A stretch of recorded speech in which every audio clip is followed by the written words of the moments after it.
Fala galera, como é que vocês estão? Eu tô bem, graças a Deus. Eu me chamo Ana Paula Araújo. Eu vim conversar com vocês hoje sobre a nossa visão de como Deus é, de quem Ele é, como isso precisa ser ajustado. Em Números 20, versículo 2 e 3, o povo estava ali no deserto e tal, eles chegaram em determinado lugar e não tinha água. Então eles começaram a discutir com Moisés, reclamar com Moisés. Moisés, não tem água aqui. Era melhor a gente ter morrido no Egito, porque você trouxe a gente pra cá pra morrer aqui.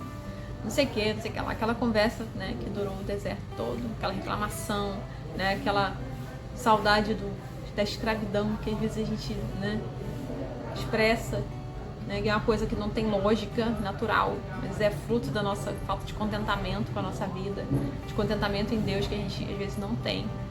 Então eles estão ali reclamando, porque tinha que ter água, entendeu? E às vezes a gente olha para as coisas que Deus faz e a gente reclama, porque a gente não tem que ter, entendeu? Como assim não deu certo? Como assim eu não tô rica? Como assim eu não tô feliz? Era para ser assim, entendeu? Eu não conheço Jesus, eu não sou salva, eu não vivo a palavra, eu não sou obediente. Como que eu tô sofrendo? Não pode. E no deserto a gente vê a galera reclamando de água, de comida, de carne, de cebola, de alho que não tinha, né? No Egito a gente tinha isso, né? Esse calor, esse lugar ruim, esse maná desprezível. E a verdade é que a gente não gosta de sofrer, a gente não gosta de ter problema. E quando vem os problemas, a gente quer culpar os outros, entendeu? Tipo, não, né? No fim a gente culpa até Deus. Deus, o que está acontecendo na minha vida? Né? Como assim a situação tá desse jeito? Entendeu? Porque a gente pensa que é a fila do pão, cara. Tipo, como assim? Jesus disse que no mundo tereis aflições. Olha o que Jesus sofreu. Olha como ele foi perseguido, como ele foi caluniado, como ele foi desprezado. Depois, no final, ele apanhou muito, estava desfigurado, a Bíblia fala isso. E sofreu muito e morreu uma morte extremamente vergonhosa, né? A história fala que provavelmente ele estava nu naquela cruz, né? Todo machucado, todo arrebentado. E morreu daquela forma junto com ladrões.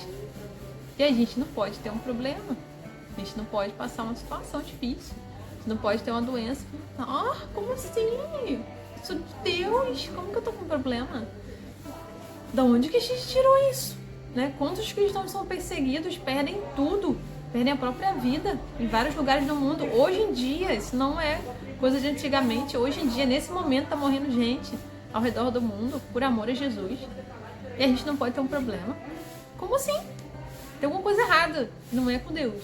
Às vezes a gente trata Deus como se fosse o gênio da lâmpada, né? A gente vai se converter, a gente vai pra igreja fazer tudo certo para que Ele nos dê as coisas que a gente quer. Então a gente ora, Senhor, quero isso, isso aqui, aquilo outro.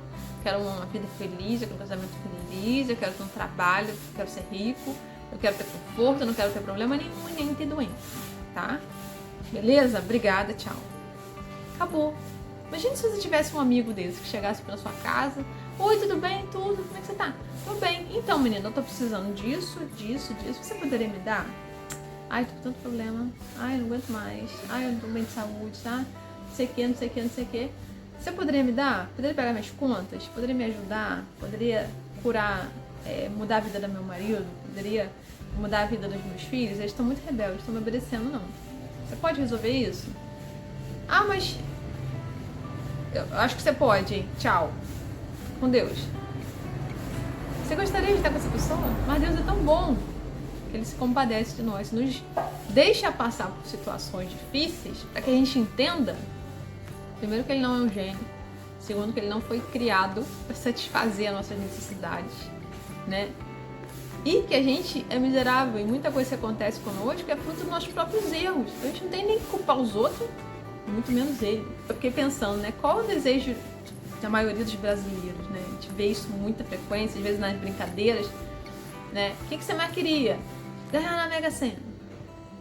Por quê? Porque muito dinheiro, você não tem trabalho nenhum, é só você fazer a aposta lá. E você ganha muito dinheiro e tal, ficar rico. Porque a gente acha que o dinheiro traz felicidade. A gente acha que com o dinheiro a gente vai ser feliz, vai ser realizado, vai ter tudo que a gente quer.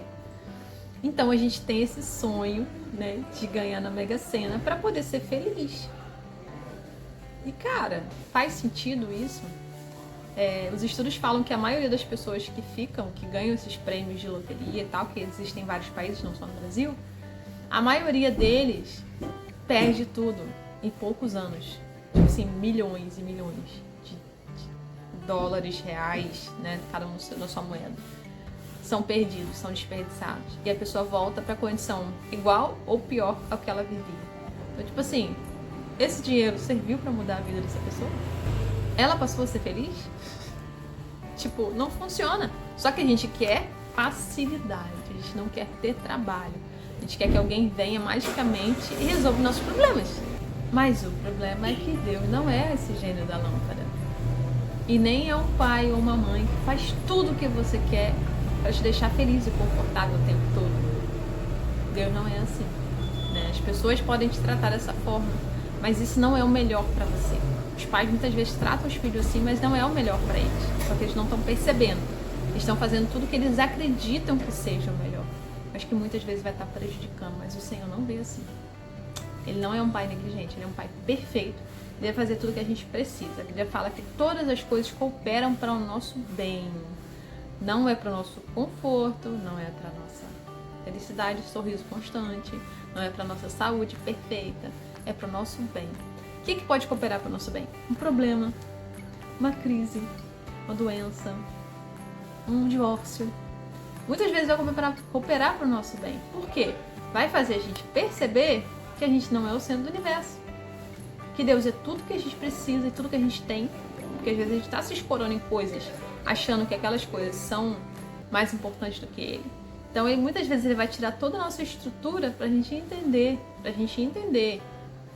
Porque a gente, quando está imerso no conforto, nas coisas que a gente acha que são ideais, a gente esquece que Deus é Deus e Ele está no controle de tudo, que Ele conhece tudo.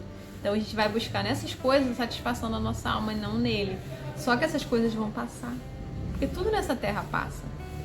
E o que vem depois? Isso é o mais importante para Deus. Não o nosso conforto terreno que dura 50, 100, 120 anos. É o máximo que você pode ver de conforto nessa terra. Mas vai passar. E a eternidade? Não acaba. Então, o foco dele está no eterno. Não somente no agora. Lógico que ele quer que você esteja bem. Que ele deseja o melhor para você. Só que muitas vezes, esse desejo dele vai passar por situações difíceis. Que você não vai gostar. Mas que vai ser para o seu bem. Davi disse, no Salmo 119, 71, foi-me bom ter sido afligido. Foi-me bom passar por sofrimento. Foi-me bom passar por dores. Para que eu aprendesse os seus estatutos.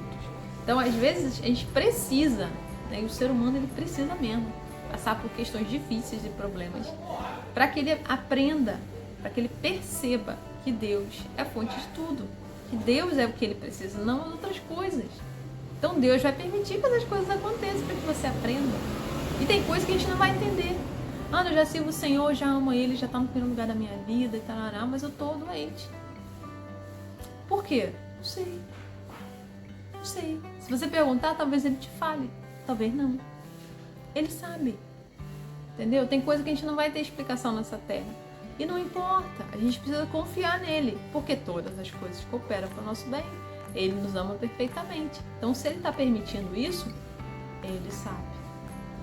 Lá na frente a gente vai descobrir por quê. Mas agora a gente não está entendendo. Mas segue, continua com ele. Porque nada substitui ele. Nada se compara ao quem ele é. O grande amor que ele tem por nós. Só que a gente só percebe quem ele é, o quão maravilhoso ele é, andando com ele, conhecendo, buscando a presença dele. Só que quando você não busca, não tem comunhão com a palavra, não tem comunhão com ele, não ora, né, não busca profundamente, você não sabe quem ele é. Então você tem percepções erradas de Deus, como o gênio da lâmpada, né? Como alguém que está aqui para satisfazer a tua vontade e te fazer feliz.